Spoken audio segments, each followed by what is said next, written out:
Hey guys, Jeff the Nature Guy, and of course I'm standing in front of one of the most popular animals at the zoo, the grizzly bears. And believe me, we know we've talked about grizzly bears before, but well, he's just so cute in that water, we had to get some shots. But I'll tell you, it's good timing because the bears are waking up right now, which means especially in places like Yellowstone, maybe up near Red Lodge, the bears are waking up. So just remember that if you're out on the trails, it's time to put in mind to be bear aware. Get that bear spray out, make sure it's up to date, maybe get some bells to walk with when you're hiking through the woods, and of course, most importantly, always hike with somebody when you're out in the woods. And speaking of their hibernation, you know, there's a lot of back and forth of whether or not they truly hibernate. And obviously, we all know they do sleep in the wintertime, but here's a couple things that are to remember about these guys. It's a little different from a true hibernation. First of all, these guys, their body temperature drops, but only about 10 degrees or so. Whereas a true hibernator, like a mouse or something like that, their body temperature will drop to almost freezing.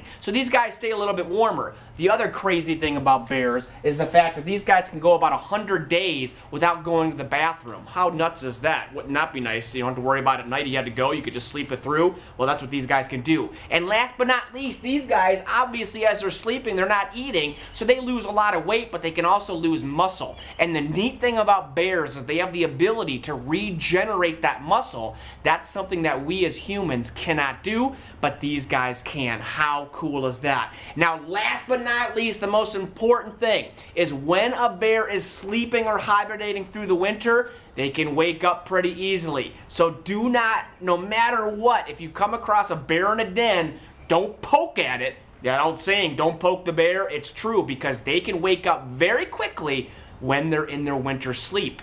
You don't want to risk that when you're out and about. But while you're out there, take a look. So much fun to watch these bears. They love to swim, as you can see. Ozzy's showing that off right now, eating himself a tasty bone in there is what Ozzy is doing. Meanwhile, Bruno, I think he's still sleeping. He's over there a little sluggish, but he's still around. Guys, until next time, I'm Jeff the Nature Guy here at ZooMontana.